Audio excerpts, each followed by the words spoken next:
posse do Jair Bolsonaro, no dia 1º de janeiro, foi um momento importante em que dá para visualizar bem, com muita clareza, como é que é a linha do imperialismo norte-americano para a América Latina.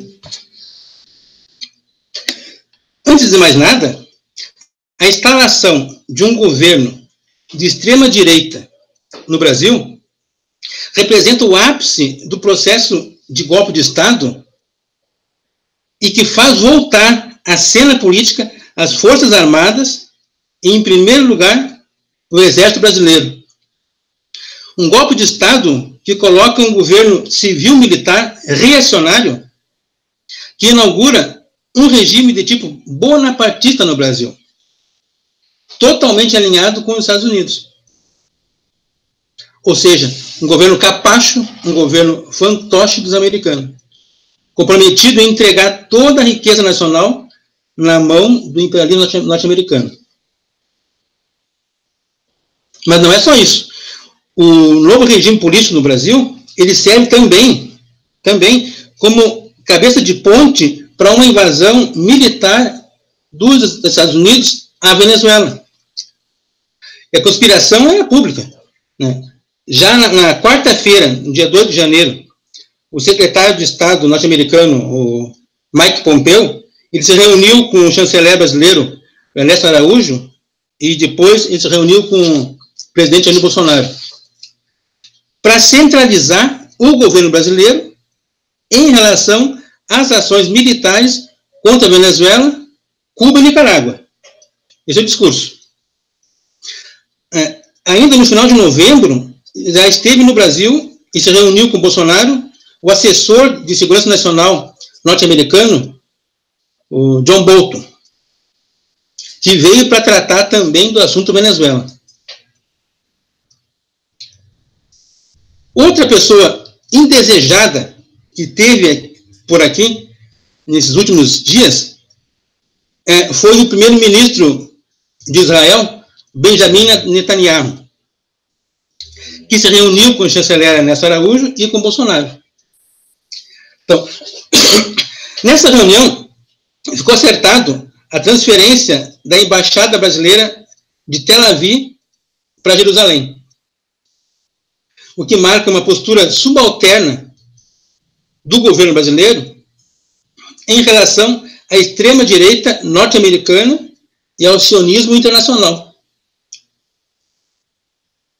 E essa posição do governo brasileiro é absurda, porque ela tem consequência negativa para a economia nacional. Uma vez que o comércio agropecuário com os países árabes, ele vai ser prejudicado. E o Brasil, ele é o maior exportador mundial de carnes para os países da Liga Árabe e também exporta grãos. Mas tudo isso tem uma lógica, né? O abalo no agronegócio no Brasil, ele interessa para os Estados Unidos. Então, o próximo setor da economia nacional que os americanos eles vão atacar é o agronegócio.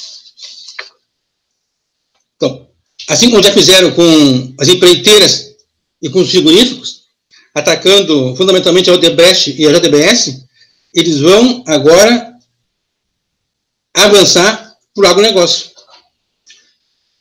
Se não, vejamos, o Blairo Maggi, o chamado rei da soja, que foi ministro da Agricultura do Temer, ele é investigado pela Lava Jato do Pantanal, por obstrução à justiça. Ele também foi denunciado pela Procuradoria-Geral da República por corrupção ativa e como líder de uma organização criminosa. Quer dizer, já está tudo pronto. Basta puxar o tapete do Blairo Maggi e o agronegócio brasileiro cai na mão dos Estados Unidos. Portanto, esse negócio de transferir a embaixada brasileira para Jerusalém também tem a ver com o interesse imperialista de abocanhar o agronegócio brasileiro. Porque, em última análise, o que vale para os americanos é um interesse material. Isso também tem a ver com a Venezuela. Então, voltando para a Venezuela, é certo também que Israel e Netanyahu, eles também têm interesse de discutir as ações militares contra a Venezuela. Tanto é que Netanyahu ficou aqui no Brasil 5 dias. Não foi sobre o turismo. É porque Israel ele também tem interesse na América Latina. Principalmente no que toca em contrabalançar a presença árabe na região. E ainda que haja 3 países latino-americanos que possuem governos que não são confiáveis para os Estados Unidos e que têm relação com a China e com a Rússia, ou seja, Venezuela, a Cuba e a Nicarágua, a Venezuela é o maior alvo. Isso tem que ficar claro. Porque, em última análise, a Venezuela é o país que tem a maior reserva de petróleo do mundo. E o interesse dos monopólios imperialistas é o interesse sempre, em primeiro lugar, de expropriar as riquezas das nações para suprir a sua necessidade de mais-valia, para poder controlar a tendência natural, e que está aprofundada agora, da queda da taxa de lucro dos monopólios. Então, tem esse detalhe, que o interesse material de atacar a Venezuela também é o petróleo, ou fundamentalmente é o petróleo. A questão política, de ter controle político, também de combater a presença chinesa, a presença russa na região, também tem a ver. E também tem a ver também com um aperto, um controle maior dos americanos na região da América Latina. A Venezuela, ela está localizada geograficamente numa posição mais favorável ao ataque militar imperialista do que os outros países que também são considerados como o eixo do mal. Os Estados Unidos e Israel, eles podem bancar uma guerra contra a Venezuela a partir da Colômbia e do Brasil. Ele teria 2 frentes terrestres contra a Venezuela, leste e oeste. E também pelo norte, eles poderiam movimentar uma frota americana que para assediar a capital Caracas a partir do Mar do Caribe. Seriam 3 frentes atuando simultaneamente que, em tese, poderiam alcançar sucesso. Até porque o presidente dos Estados Unidos, Donald Trump, ele precisa de uma guerra. Seria o ideal para ele, para poder desviar as atenções da crise por que passa o governo norte-americano, que depois de perder as eleições legislativas de novembro, agora do ano passado, onde os democratas eles ganharam a maioria da Câmara dos Representantes, agora o governo nem consegue aprovar a verba de 5 bilhões de dólares que ele propunha desde o início do seu governo, que é para construir um muro na fronteira com o México. Então, essa situação, ela provocou um impasse na definição do orçamento para 2019, do governo norte-americano, que provocou, inclusive, a paralisia de algumas instituições do governo por falta de verba, desde 21 de dezembro. E ainda não se resolveu o problema. Inclusive, com um atraso de pagamento dos funcionários. Isso sem contar ainda outros pontos de crise e contradições do governo Trump, que são divulgados diariamente pela mídia. Todo dia tem uma notícia negativa em relação ao Trump. Então, eu destaco a possibilidade do impeachment, inclusive que foi destacado pela nova presidente da Câmara dos Representantes, que assumiu ontem, a democrata Nancy Pelosi, que ela afirmou que o impeachment de Trump, como resultado da investigação sobre o conluio russo, com os russos na campanha de 2016, está em aberto. dizer, não descartou a possibilidade, inclusive tem uma pressão muito grande, né, para se promover o impeachment de Trump antes do final do mandato dele. Então, uma nova guerra viria a calhar para desviar a atenção da crise interna dos Estados Unidos e do próprio governo. O problema é que os Estados Unidos eles já estão atolados no Iraque, estão atolados na Síria e no Afeganistão. E estimulando uma guerra aqui na América Latina, eles correm o perigo de repetir o fiasco do Vietnã, né, da derrota humilhante do exército norte-americano no Vietnã. Na medida em que a resistência do povo venezuelano ela pode provocar um levante de massas regional, a partir de um sentimento anti-imperialista que vai ser gerado em contrapartida à agressão à Venezuela. Então, o tiro ele pode sair pela culatra, porque essa invasão poderia promover uma onda revolucionária na região, com queda dos governos de direita e até com a instalação de novas frentes populares. Então, esse é o risco que os americanos correm, de invadir a Venezuela.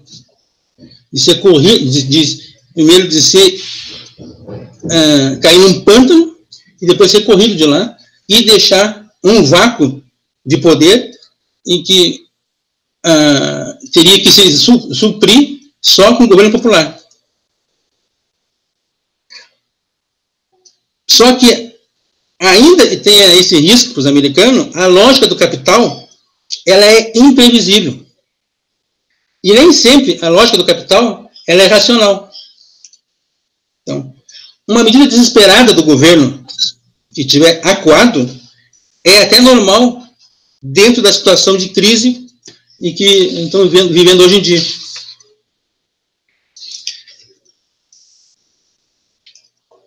Por isso, é que é urgente que todos nós venhamos a deflagrar e fortalecer uma campanha de defesa da Venezuela contra a agressão imperialista.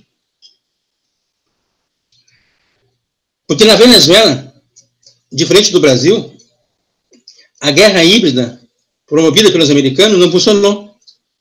Não teve sucesso. No Brasil, sim. No Brasil, a ação dos agentes externos da CIA e do Mossad, principalmente, na manipulação das instituições do regime político, eles conseguiram, a partir também da colaboração da burguesia nacional, que é entreguista, e da colaboração da burocracia operária, que é frente populista e traidora, eles conseguiram, a partir de uma guerra não convencional, obter êxito. Tanto que o golpe de Estado se consolidou com uma vitória eleitoral. Não precisou enfrentamento militar. Eles conseguiram manipular e, pela via eleitoral, fraudulenta, a extrema-direita ela conseguiu subir no governo, instalar o governo Bolsonaro-General Mourão, e eles têm a faca e o queijo na mão para poder aprofundar o regime cada vez mais à direita. Na Venezuela, todos os intentos de tática de guerra híbrida, com a tentativa de desestabilização do regime, né, com o financiamento dos partidos de oposição e da imprensa de oposição, ainda com a compra de juízes e com o estímulo de protestos de rua antigovernamentais, né, aparentemente de origem popular, né, nenhum dessas táticas deu resultado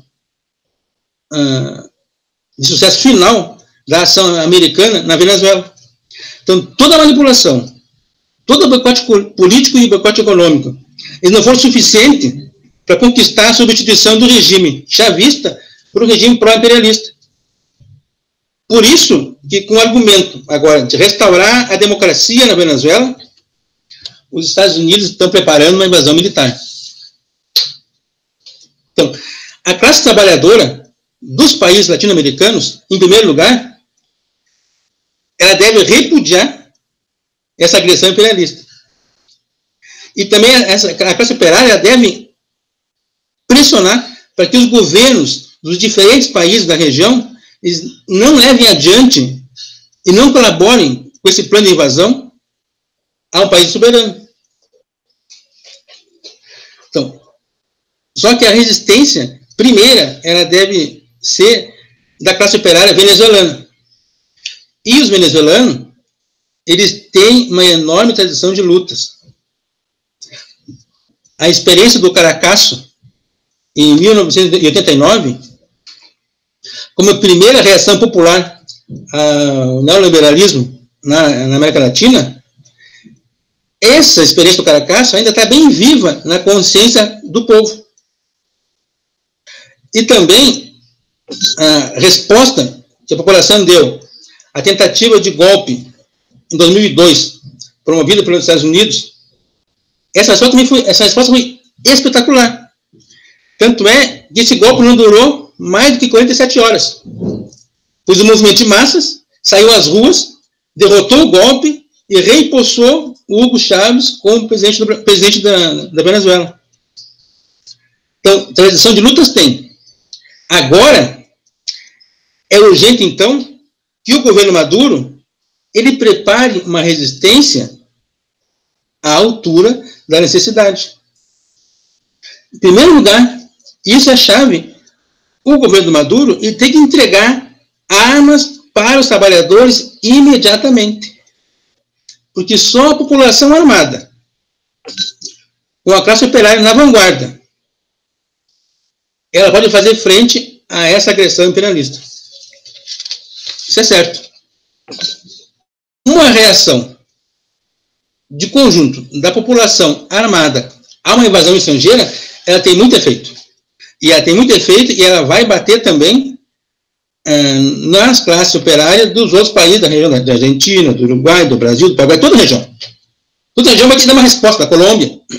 Mas não vai ser um passeio dos países latino-americanos em conluio com os americanos invadir a Venezuela. Não vai ser um passeio. Não vai ser um passeio dentro do seu país também. Então, uma campanha de defesa da Venezuela, ela deve partir de duas palavras de ordens fundamentais, que são contra a agressão imperialista à Venezuela e que Maduro entregue armas para todos os trabalhadores. Então, esse é o centro, isso é chave, isso nós temos que impulsionar de uma forma prioritária.